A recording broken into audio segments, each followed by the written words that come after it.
ছেলে সবজি কিনে রাখতে, গরু বাছুর পালবো, কি করবো না করবো দিশা পাই নাই। ভোর হওয়ার আগেই শুরু হয়ে যায় তার দিন। প্রতিটি সবজির সঙ্গে জড়িয়ে থাকে কঠোর পরিশ্রম আর একটি পরিবারের দায়িত্ব। আজ শুনবো একজন সবজি বিক্রেতার জীবন গল্প। আসসালামু আলাইকুম everyone, welcome to another episode of চা বিস্কুট উইথ নাদিম। আমরা আজকে আছি একজন সবজি বিক্রেতা কাকার সাথে। আসসালামু আলাইকুম কাকা, কেমন আছেন? আলহামদুলিল্লাহ ভাই। আপনার নাম কি? আমার নাম মোহাম্মদ সুমন। কত বছর ধরে সবজি ব্যবসা করছেন? সবজি পরে 5-7 বছর হলো। এর আগে কি করতেন? আগে ব্যান গাড়িতে করতাম, ঘুরে ঘুরে মাল সবজি বিক্রি করতাম। ওই তো সবজি বিক্রি করার আগে কি করতেন? গাড়ি মেশিন। গ্রামে, আপনার গ্রামের বাড়ি কোথায়? গাড়ি বেরোচ্ছে শেরপুর। শেরপুর। পড়ালেখা করেছেন কতটুকু? বড় লাগে বেশি করি নাই। বাচ্চা ছেলে মেয়ে আছে? হ্যাঁ, এক ছেলে এক মেয়ে। তাদের বয়সটা? ছেলের বয়স 14 বছর, মেয়ের বয়স 8 বছর। তারা কি করে? মেয়ে পড়াশোনা করে, ছেলে এখন পড়াশোনা করে না আপাতত। তাহলে আমার সাথে সময় দেয়। আপনাদের দিন শুরু হয় কখন? কিন্তু আমার ছেলে সবজি কিনে রাখতে, আমি সারাদিনই বিক্রি করি। মানে কয়টা থেকে দোকান লাগেন?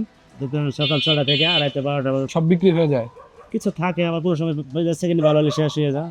এই যেগুলো থাকে ওইগুলো কি করেন? এটি আবার পরের দিন অল্প কিছু আইনি ওটা মিক্স করে বেছে না। বুঝতে পারছি, অল্প যা থাকে আর কি। অল্প থাকে। ছোটবেলার স্বপ্ন কি ছিল আপনার? তাকে সব মানুষের তো স্বপ্ন থাকে, আপনার একটা স্বপ্ন কি ছিল এমন? আমার স্বপ্ন গ্রামে থাকবো, আপনার গরু বাছুর পালবো, ফসল টসল করার আশা, এইসবই। ওই ফসলের সাথেই আপনি ছোট থেকে? জীবনের কঠিন সময় কোনটা ছিল?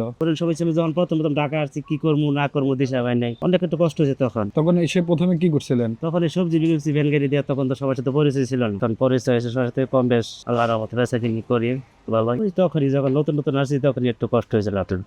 তো আপনার সব থেকে সুখের দিন কোনটা? মানে এখনই কি আপনার সুখের দিন যাচ্ছে? এখনই আলহামদুলিল্লাহ ভালোই আছি। সব থেকে ভালো লাগে কোন সবজিটা বিক্রি করে? মানে কোন সবজিটা মানে প্রতিদিন চলে যায়, থাকে না এমন? মরিচটাই চলে বেশি, কাঁচা মরিচটা।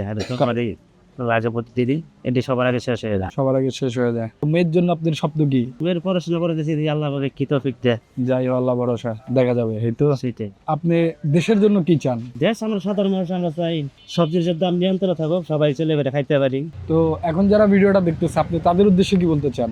তাদের জন্য বলি, সবাই পরিশ্রম করুক, ব্যবসা বাণিজ্য করুক, কাজ কাম করুক, চুরি জারি না করুক, নিজের সাফল্যে চলার চেষ্টা করুক। তাহলে ঠিক আছে ভাইয়া, আপনার সাথে গল্প করে ভালো লাগলো। So that was all for this episode.